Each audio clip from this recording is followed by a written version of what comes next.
Hello, lovely students. How are you doing today? Hope everyone is good. In our last tutorial at Zizix, we discussed functions with arguments, functions with parameters, and we built a simple console calculator. If you've not watched that tutorial, make sure you watch and learn. Learn and develop yourself, okay? Yeah, so you can help yourself out, okay? All right, so in this particular tutorial, we will be moving on a step further to discuss default values for parameters. And still in this tutorial, we discuss parse keyword, which is very easy. That one will take like 1 minute to discuss that. Okay, so we'll be done. This will be our last tutorial for functions. Okay, topic 18. This will be our last tutorial. So after that, we'll move on to sorry about that. We'll move on to control statements, if else, decision statement, conditional, anyhow you want to call it, pseudocode, flowcharts, if else, some software engineering stuff with this. And we move on to loops, lists and arrays, loops too, for loops. I decided to write it this way, bring in lists and arrays between the first loop and the second loop. Once we get there, you'll understand the reason why we did it that way. Okay, so but for now, let's follow it religiously. There's no point jumping from one topic to another. Make sure you follow each topic religiously. Okay, follow it, pause. You have the right to pause, rewind, play, understand every bit. Okay, this is free. Okay, so just get it for free. You're not paying for anything. All right, so let's get started. So we'll discuss default values for parameters. So let's create a file called function. Let me shorten the name. Para default value.py. Okay, so we have it. So let's work with a simple function. We want to create a function. And I like this first name, last name of a thing, but I think I should change it. So we want to create a simple function that Premier League club and position, right? So I'm not a fan of any share, or maybe Bundesliga, so that I'm a fan of a club there. So we can have a function called club, okay? And the club will have a name. We'll have points, right? Let's use that for points. Match played, goal for, goal against. We can just ignore those. We can just say points and position, current position on the table. So we can just print return something. Return, let's just make it simple at first. So return name, okay. Return name, points, and POS, that's position. Okay, so if we call club and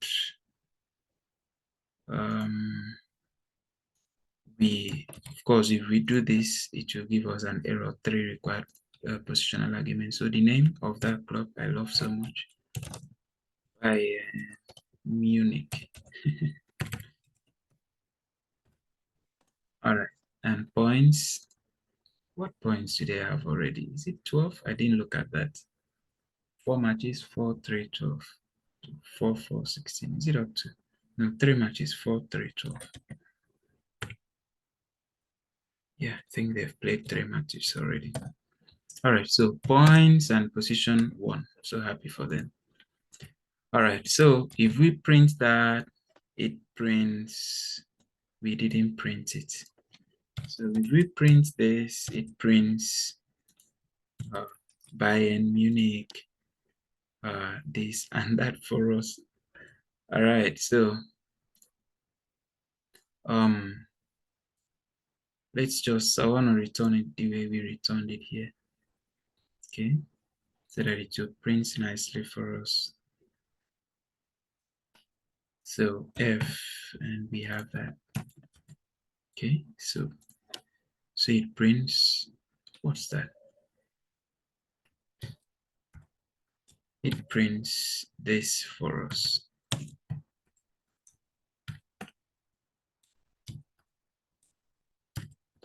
All right, so it prints Bayern Munich 12.1, right? So my club Bayern Munich has 12 points and are on position. Let me remove this. Position 1. So with a full stop at the end, that looks nice. So if we try that again, my club Bayern Munich has 12 points and are on position 1. I'm being very biased with this. I'm not using any other club but Bayern Munich. All right, so here we go. My club name. So this we understood from our previous video. But now what happens if I mistakenly did not provide one argument?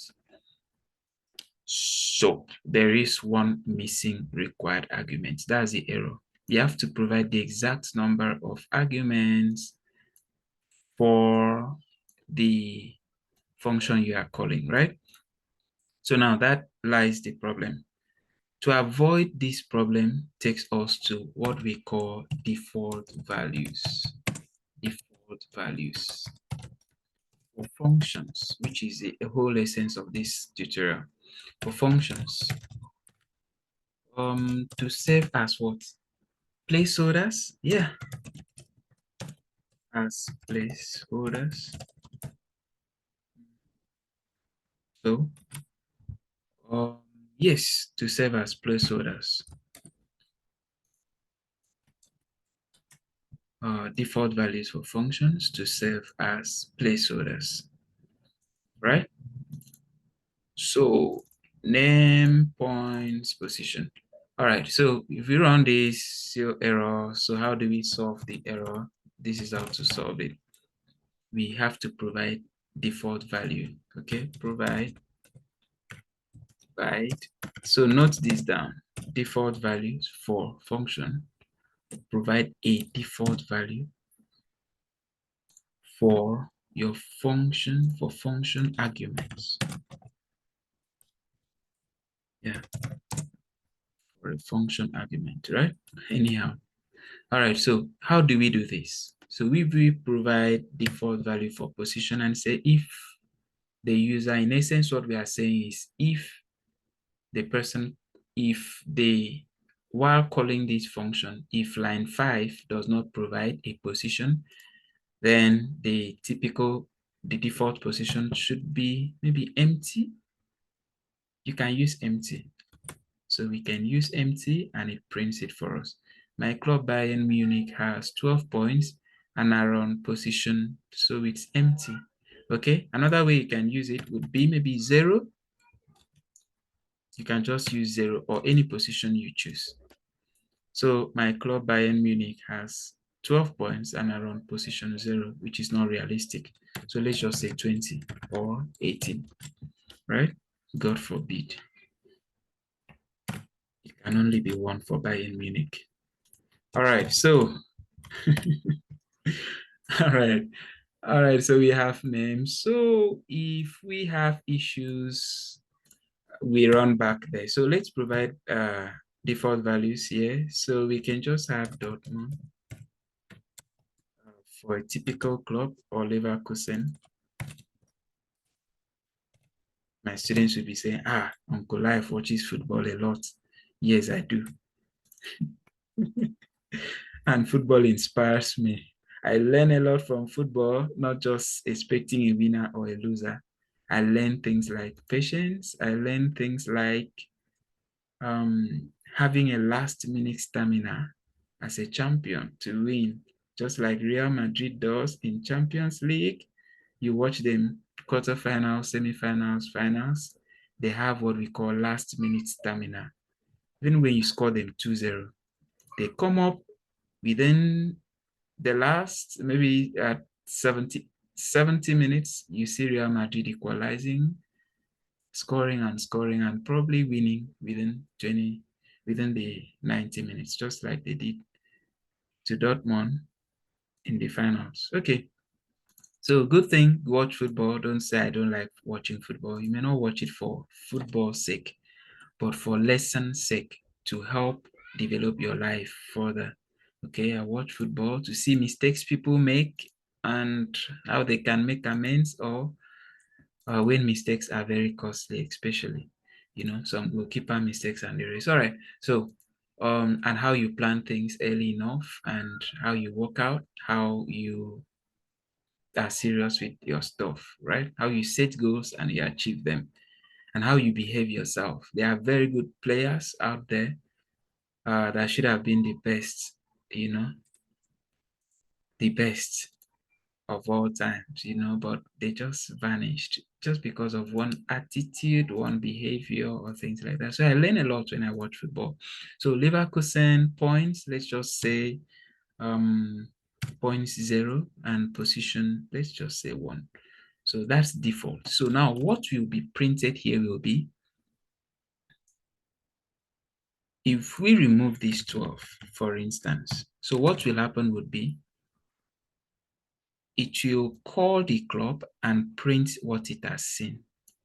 It's only when it has not seen something that's when it falls back to the default value. So here it has seen Bayern Munich, right? So Leverkusen will not be printed. So, but it has not seen points. So it will fall back to the default value, and it has not seen position. So it will fall back to the default value. So what we expect to be printed will be Bayern Munich has 0 points and are on position 1. Should we try? Let's go. Expectedly has 0 points and are on position 1. So if I remove this Bayern Munich, we are still safe. It will print Leverkusen. The club Leverkusen has 0 points and are on position 1. So do you understand the concept? It looks really good. So it's safe. You don't have to memorize the data you supplied, the data types, the number of arguments you had in order to religiously bring them up here when calling them. If you provide default values, then you escape this error. So I advise you should have default values on your functions. Thank you very much. I love you, but that's not the end. Yeah, pass keyword. There are sometimes you want to work on different functions. You have them on your head. Okay. Let me just have a pass keyword .py. You have them on your head. You are like when we created the car. Okay, you're like person. I want to create functions for person. A person sleeps, right? You're like Dave sleep. Oh, you are thinking of what should I write here. Instead of wasting time, just pass. Okay, you're safe. If you leave here like this and you go ahead to say Dave, walk, Dave, sing, for instance, you run into errors. See the kind of errors you run into. Indentation, blah, blah, blah, blah, blah. And the errors may not be really useful or descriptive to help you. So what you need to do, if you are not ready to use a function immediately, it is safe to provide pass. Make sure you indent the pass. Don't keep it like this.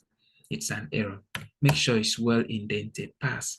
Work. What should I write here? Oh, instead of wasting time, pass. Okay. Oh, what should I write here? Instead of wasting time, pass. And then you see yourself building the necessary function so that you don't forget what you wanted to write. So at any point you wanted to write something and you tend to want to waste time on it, thinking you don't have an idea at that moment, just put pass there. All right, and it works well. So if we print this, it's passed. Nothing happens, no errors, but nothing is printed. Even if we had another function, okay? If you try to print sim, nothing happens, no errors whatsoever, but no problems. Yeah, it's safe. So I'm just showing you very good practices for your software engineering approaches to make sure you program very well. You're not just a programmer, you are a good one. You're a confident one. You're a software engineer. You know the difference between a traditional programmer and a software engineer is that a software engineer, a duty of a software engineer is to build software, is to develop software economically, if to solve problems economically by developing high quality software, is to think outside of the box. How can I say this? Is to apply disciplined approach in the development of software. So software engineering, I think that was defined by Pressman. Is it Pressman? Yeah, I think on his book, Software Engineering for Practitioner, a practitioner guide. I think one of those books I read when I was studying software engineering. So he says a software engineer or software engineering is the application of disciplined engineering approach to the development of software. So you don't just develop anyhow it comes, any code, write, and like an everyday programmer. So you design first, you plan first, think about it, design, profess solutions, go through the steps, the SDLC, software development life cycle, make sure everything works. If you are using Agile, you still need some steps to make sure that it's properly software engineered, right? Okay, you can use Scrum, Agile. I've worked in Agile teams and waterfall teams, and I mean, software engineering is the best practice. So this looks good, but the thing is, there's an error. If you try to, after pass, you try to do something like this, print hello. Let's see what happens. No errors. Let's try to go sleep. Hello is printed. Wow, but let's do this. Print hello. Hello is still printed.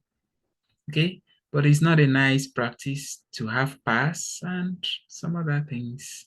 Okay, pass is when the function is empty. So why would you need pass when the function is not empty? Okay, so this is not a nice thing to do, although it works.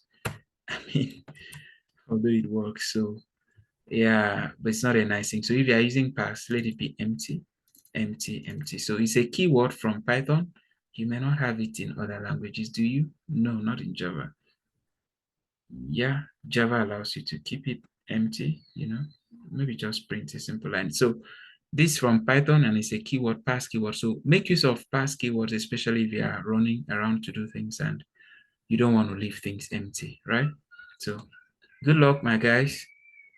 So higher, and I love you all. Take good care of yourself. So see you in the next video. Thank you very much. Bye.